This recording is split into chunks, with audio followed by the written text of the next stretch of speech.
Hello everyone, स्वागत है आपका मेरे YouTube channel study with Pankaj Negi. हमने कंत्यूरी राजवंश का पार्ट 1 डिस्कस किया था। आज हम पार्ट 2 डिस्कस करेंगे। कंत्यूरी शासनकाल में प्रशासन की व्यवस्था किस प्रकार थी। सबसे पहले देश के नीचे प्रांत के बाद जिला और जिले के बाद तहसील और फिर थोक और थोक के नीचे प्रशासन की सबसे छोटी इकाई गाँव को निर्धारित किया गया था। कंत्यूरी राजवंश में देश को देश ही कहते थे और देश का सबसे सर्वोच्च अधिकारी राजा को नियुक्त किया गया था। प्रांत को यह भुक्ति कहते थे और भुक्ति में अधिकारी जो नियुक्त किया गया था उसे प्रांतपाल या उपरीक कहते थे।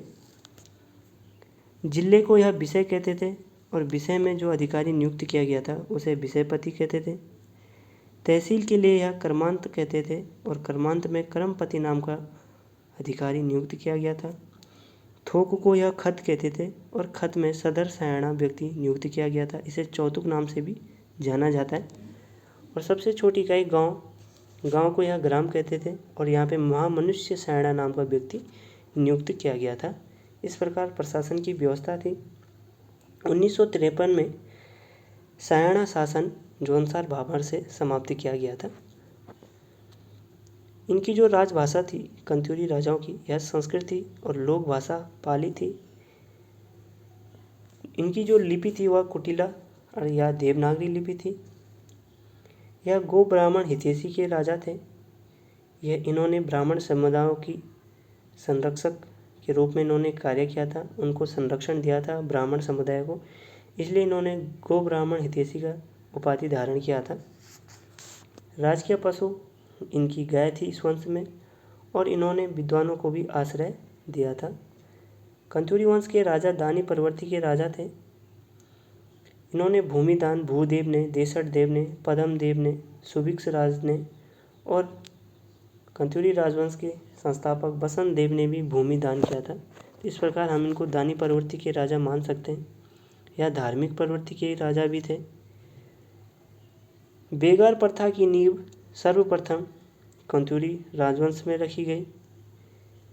राजाओं के नाम और उनकी रानियों के नाम भी उनके अभिलेखों के साथ अंकित किया गया है।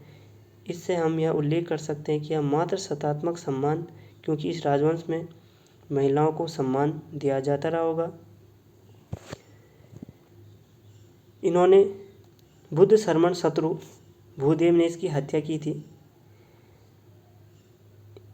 इससे यह पता चलता है कि अपने धर्म के लिए धार्मिक सहिष्णुतावादी रहे होंगे, अपने धर्म का संरक्षक के रूप में राजा रहे होंगे, क्योंकि भूदेव ने बुद्ध धर्म के अनुयायी बुद्ध शर्मन की हत्या की थी। इससे यह उल्लेख होता है कि यह राजा धार्मिक सहिष्णुता के रहे होंगे। भूमिदान प्रारंभ हो गया था इस राजवंश में। अग्रहार भूमि, जो भूमिदान किया जाता था उस भूमि को अग्रहार भूमि कहते थे और भूमिदान प्रथा सर्वप्रथम बसंत देव ने स्टार्ट कर दी थी। कहते हैं कि बसंत देव ने शरणेश्वर नामक गांव वैष्णव जाति के समूह को दान किया था, जो वैष्णव धर्म को मानते थे।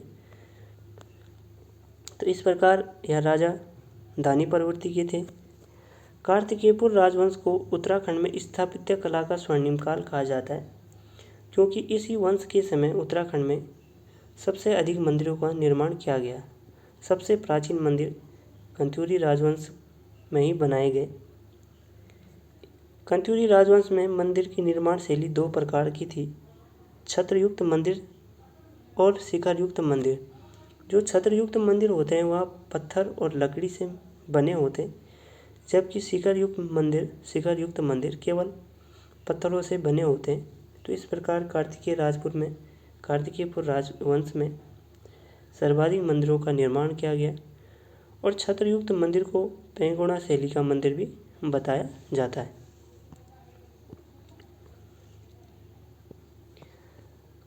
कंत्यूरी राजवंश में जो मंत्री परिषद नियुक्त किया गया था और उनको किस प्रकार का कार्य दिया गया था।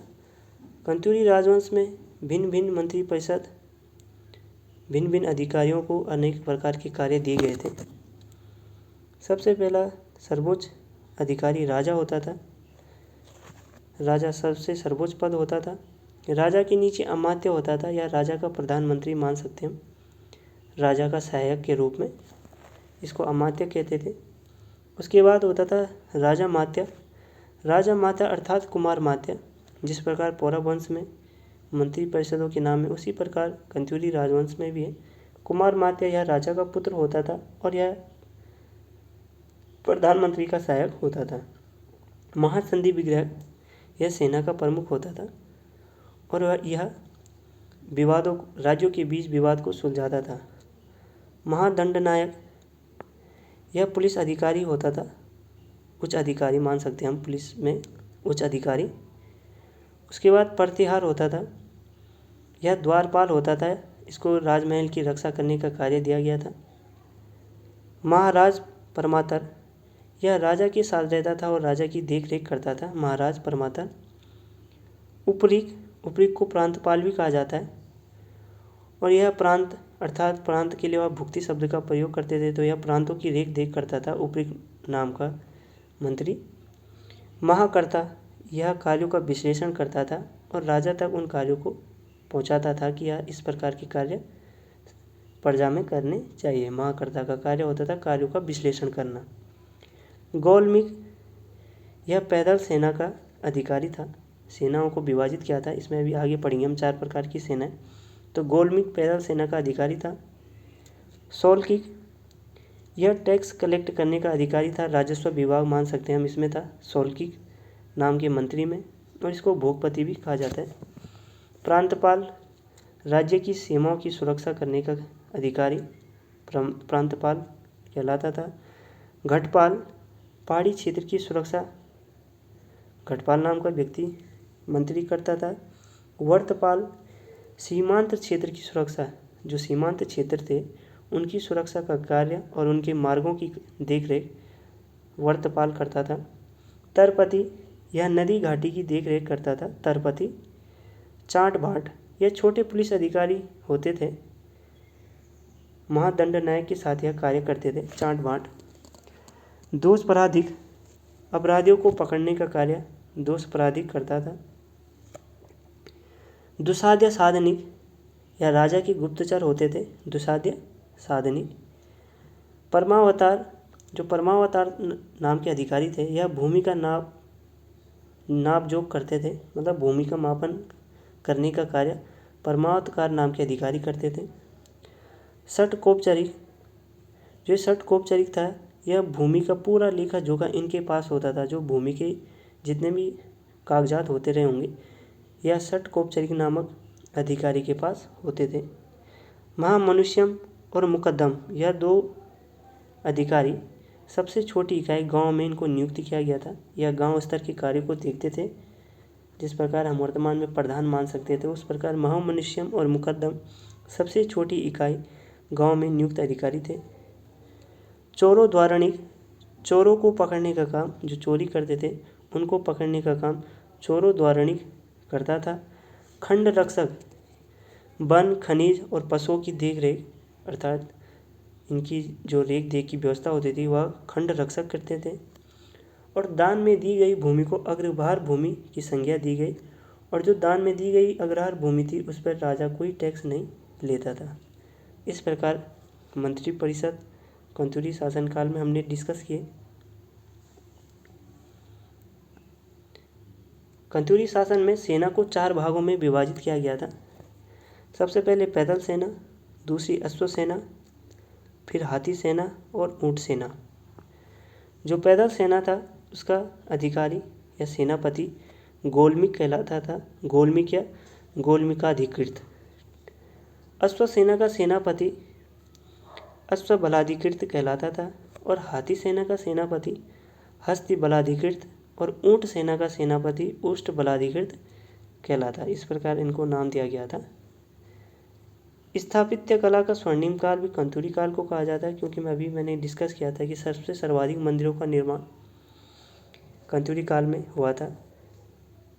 इन्होंने शैव धर्म अर्थात जो शिव भगवान की पूजा करते हैं और वैष्णव धर्म जो विष्णु भगवान की पूजा करते हैं, दोनों प्रकार के मंदिरों का निर्माण करवाया। अर्थात हम यह मान सकते हैं कि कंत्यूरी राजा शैव धर्म को भी मानते थे और विष्णु धर्म को भी मानते थे। कंत्यूरी काल में मंदिरों का निर्माण दो प्रकार से किया गया था, छत्रयुक्त मंदिर और शिखरयुक्त मंदिर। छत्रयुक्त मंदिर में नागर शैली का प्रभाव भी देखा गया है और इसको पैगोडा प्रकार की मंदिर भी कहा जाता है, छत्रयुक्त मंदिर को। यह मंदिर पत्थर और लकड़ी से बने होते थे।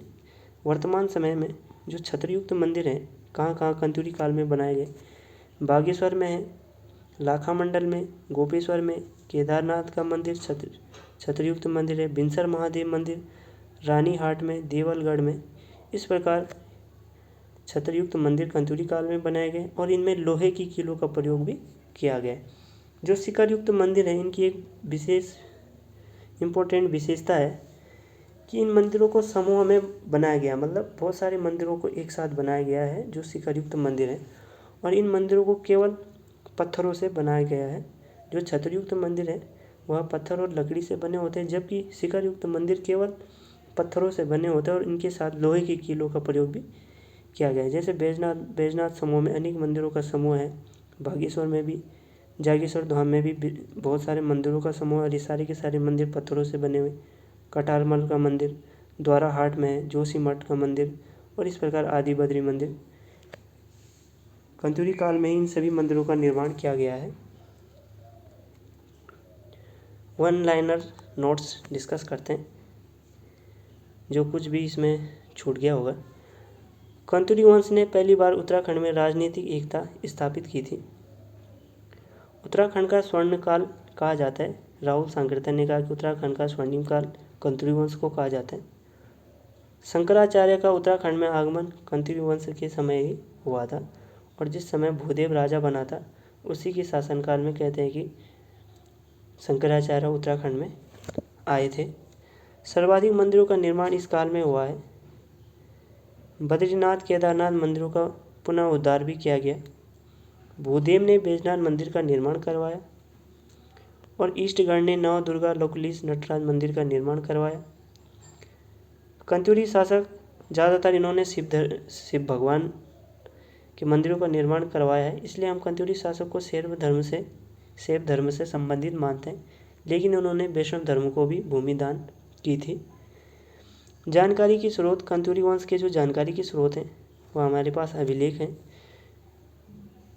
भूदेव का बैजनाथ अभिलेख, तिरुभुवन राजदेव का बागेश्वर अभिलेख, ललित सुरदेव का पांडुकेश्वर का ताम्र अभिलेख और फिर ललित सुरदेव का कंडारा ताम्र लेख, देसठ देव का बालेश्वर मंदिर अभिलेख, पदम देव का पांडुकेश्वर ताम्र लेख, कालीमठ में प्राप्त हरगौरी की मूर्ति और सुभिक्ष राजदेव का पांडुकेश्वर ताम्र लेख। इन सभी लेखों से हमें कंत्यूरी राजवंश की जानकारी के स्रोत प्राप्त हुए हैं। कहते हैं कि 820 ईस्वी में केदारनाथ में शंकराचार्य ने अपना देह त्यागा और उस समय राजा भूदेव थे। भूदेव जो था वो बौद्ध धर्म का विरोधी था। राजा भूदेव इसने बौद्ध भिक्षु श्रवण शत्रु की हत्या की थी, ये हमने अभी डिस्कस किया।